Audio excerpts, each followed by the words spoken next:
You are looking at Julian's pronunciation guide, where we look at how to pronounce better some of the most mispronounced words in the world, like this other curious word. But how do you say what you're looking for today?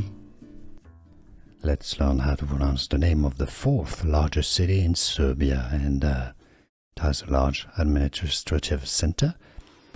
The Serbian pronunciation first is as Kragujevac. Kragujevac.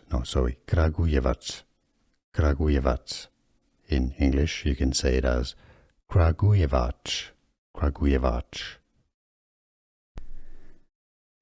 Let's learn how to pronounce the name of the fourth largest city in Serbia, and it has a large administrative center.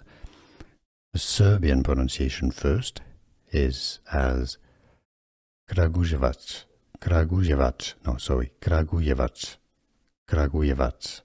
In English, you can say it as Kragujevac. Here are more videos on how to pronounce more confusing words and names too many mispronounced. Like this video if you found it useful. I appreciate your support. I'll see you soon, and thanks for watching.